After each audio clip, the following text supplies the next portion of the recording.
നോക്കിയേ. നോക്കി. ഇനി ഒന്നുകൂടെ നോക്കിയേ. കണ്ണട വെക്കുമ്പോഴാണ് എടുക്കുമ്പോഴാണ് എനിക്ക് പ്രായക്കുറവ്? എടുക്കുമ്പോ തന്നെ 5 വയസ്സിന്റെ കുറവുണ്ട്. എന്നാൽ യമുനയുടെ മുമ്പിൽ ഞാൻ കണ്ണട വെക്കുന്നില്ല. അന്ന് നീ യമുനയുടെ വീട്ടിൽ പോയപ്പോ കണ്ണട വെച്ചില്ലേ? അത് കൂളിംഗ് ഗ്ലാസ് എന്ന് വിചാരിച്ചോളൂ. ഇന്നത്തെ വീഡിയോയിൽ ഞാൻ നിങ്ങളുമായിട്ട് ഷെയർ ചെയ്യാൻ പോകുന്നത് നമുക്ക് ഇൻസ്റ്റഗ്രാം റീൽസ് വീഡിയോസിൽ ഡ്യൂറ്റ് വീഡിയോ എങ്ങനെ ചെയ്യാൻ പറ്റും. ഇത് ഇൻസ്റ്റഗ്രാം റീൽസിൽ റീമിക്സ് എന്ന പേരിലാണ് അറിയപ്പെടുന്നത്. നമ്മൾ ടിക്ടോക്കിലൊക്കെ ചെയ്തിരുന്ന പോലെ ഒരു വീഡിയോയുടെ കൂടെ ഡ്യൂറ്റ് വീഡിയോ നമുക്ക് ഇൻസ്റ്റഗ്രാം റീൽസിലും ചെയ്യാൻ പറ്റും. അറിയാത്തവർ മാത്രം വീഡിയോ മുഴുവനും കാണാം, ലൈക്ക് ചെയ്യുക, മാക്സിമം എല്ലാ കൂട്ടുകാർക്കും ഷെയർ ചെയ്യാം. അപ്പോൾ വീഡിയോ തുടങ്ങാം. ആദ്യം ഇൻസ്റ്റഗ്രാം ആപ്ലിക്കേഷൻ ഓപ്പൺ ചെയ്തിട്ട് റീൽസിൻ്റെ സെക്ഷനിലോട്ട് പോവാം. ഇവിടെ നമ്മൾ സ്ലൈഡ് ചെയ്തുകൊണ്ടിരിക്കുന്ന സമയത്ത് നമുക്ക് ഏത് വീഡിയോയിലാണ് ഡ്യൂറ്റ് വീഡിയോ അല്ലെങ്കിൽ റീമിക്സ് വീഡിയോ ചെയ്യാൻ ഉദ്ദേശിക്കുന്നത് ആ വീഡിയോ സെലക്ട് ചെയ്യാം. അപ്പോൾ നമുക്ക് ഈ ഒരു വീഡിയോ റീമിക്സ് ചെയ്യാം ഈ ഒരു വീഡിയോയുടെ കൂടെ. ഓക്കെ, അതിനായിട്ട് വീഡിയോയുടെ റൈറ്റ് സൈഡിൽ 3 ഡോട്ട് ഓപ്ഷനിലോട്ട് ക്ലിക്ക് ചെയ്യാം. ഈ ഓപ്ഷനകത്ത് നമുക്ക് ഏറ്റവും താഴെ റീമിക്സ് ദിസ് റീൽസ് എന്നൊരു ഓപ്ഷൻ കാണാൻ പറ്റും. അപ്പോൾ ചില വീഡിയോയിൽ ഈ ഒരു ഓപ്ഷൻ ഉണ്ടാവില്ല, കാരണം അവരുടെ വീഡിയോയിൽ അവർ മറ്റുള്ളവർ റീമിക്സ് ചെയ്യണം എന്ന ആഗ്രഹമില്ലാത്തവർ ഇത് ഓഫ് ചെയ്തിട്ട് വെക്കും.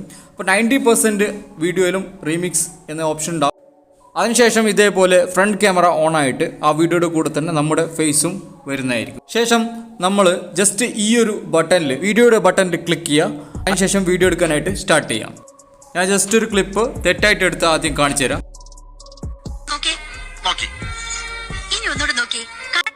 ഇതിപ്പോൾ തെറ്റിയതായിട്ടാണ് ഞാൻ എടുത്തത്. വീഡിയോ എടുക്കുന്നതിനിടയിൽ തെറ്റിക്കഴിഞ്ഞാൽ നമുക്ക് താഴെ കാണുന്ന ഈ ഒരു ആരോ മാർക്ക് ക്ലിക്ക് ചെയ്തിട്ട് നമുക്ക് ഇറേസ് ചെയ്യാൻ പറ്റും. ജസ്റ്റ് അത് ക്ലിക്ക് ചെയ്തിട്ട് ഡിലീറ്റ് ബട്ടണിലോട്ട് ക്ലിക്ക് ചെയ്യാം.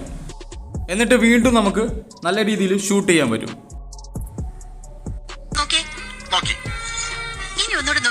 കണ്ണട വെക്കുമ്പോഴാണ് എടുക്കുമ്പോഴാണ് എനിക്ക് പ്രായക്കുറവ്? എടുക്കുമ്പോ തന്നെ 5 വയസ്സിന്റെ കുറവുണ്ട്. എന്നാൽ യമുനയുടെ മുമ്പിൽ ഞാൻ കണ്ണട വെക്കുന്നില്ല. അന്ന് നീ യമുനയുടെ വീട്ടിൽ പോയപ്പോ കണ്ണട വെച്ചില്ലേ? അത് കൂളിംഗ് ഗ്ലാസ് എന്ന് വിചാരിച്ചോളൂ. നോക്കി. അപ്പോൾ എങ്ങനെയുണ്ട് എൻ്റെ പെർഫോമൻസ്? അടിപൊളിയല്ലേ? ജസ്റ്റ് ഒന്ന് ട്യൂട്ടോറിയലിനായിട്ട് ചെയ്തതാണ്. ആ വീഡിയോ നമ്മൾ ചെയ്ത ശേഷം ഇതേപോലെ പ്രിവ്യൂ ആയിട്ട് വീഡിയോ പ്ലേ ആയിട്ട് വരും. നന്നായിട്ടുണ്ടോ എന്ന് നോക്കുക. അല്ലെങ്കിൽ നമുക്ക് വീണ്ടും ഷൂട്ട് ചെയ്യാൻ പറ്റും. മുകളിൽ നമുക്ക് ക്യാൻസൽ ബട്ടണിൽ ക്ലിക്ക് ചെയ്യുക, എന്നിട്ട് ഡിസ്കാർഡ് എന്ന ബട്ടണിൽ ക്ലിക്ക് ചെയ്ത് കഴിഞ്ഞാൽ ആ വീഡിയോ ക്യാൻസൽ ആയിട്ട് നമുക്ക് വീഡിയോ ഷൂട്ട് ചെയ്യാൻ പറ്റും. അപ്പോൾ ഞാനിപ്പോൾ ഡിസ്കാർഡ് ചെയ്യുന്നില്ല. നമുക്കിവിടെ ജസ്റ്റ് ഷെയർ ടു എന്ന ബട്ടണിൽ ക്ലിക്ക് ചെയ്യാം. അതിനുശേഷം നമുക്കിവിടെ ഓൾസോ ഷെയർ ടു ഫീഡ് എന്ന ഓപ്ഷൻ ഉണ്ട്. അത് എനേബിൾ ചെയ്തിട്ടാണുള്ളത്. അത് എനേബിൾ ചെയ്തിട്ട് ഷെയർ ചെയ്യുകയാണെങ്കിൽ ഇൻസ്റ്റഗ്രാം ഫീഡിലോട്ടും കാണിക്കുന്നതായിരിക്കും. അപ്പോൾ അത് ഓഫ് ചെയ്ത് കഴിഞ്ഞാൽ റീൽസിൽ മാത്രമായിരിക്കും കാണിക്കുക. ഓക്കെ, അപ്പോൾ അത് വേണമെന്നുണ്ടെങ്കിൽ എനേബിൾ ചെയ്യുക അല്ലെങ്കിൽ ഓഫ് ചെയ്യുക, എന്നിട്ട് നമുക്ക് ഷെയർ ചെയ്യാം. അപ്പോൾ ഞാനിവിടെ റീൽസിലേക്ക് ഷെയർ ചെയ്യുകയാണ്. ഷെയർ ടു റീൽസ് എന്ന ഭാഗത്ത് ക്ലിക്ക് ചെയ്തിട്ട് ഇതേപോലെ നമുക്ക് ഏതൊരു വീഡിയോയിലും ഡ്യൂറ്റ് എടുത്തിട്ട് നമുക്ക് ഷെയർ ചെയ്യാം. ഇൻസ്റ്റഗ്രാം റീൽസിൻ്റെ ഈ ഒരു സെറ്റ് നിങ്ങൾക്ക് ഇപ്പോഴാണ് അറിയുന്നതെങ്കിൽ എല്ലാ കൂട്ടുകാർക്കും ഷെയർ ചെയ്യുക. അറിയാത്ത കൂട്ടുകാർ ഇനിയും ഉണ്ടാവും. പിന്നെ വീഡിയോ ലൈക്ക് ചെയ്യാൻ മറക്കല്ലേ. വീണ്ടും കാണാം മറ്റൊരു അടിപൊളി വീഡിയോയുമായി. Thank you.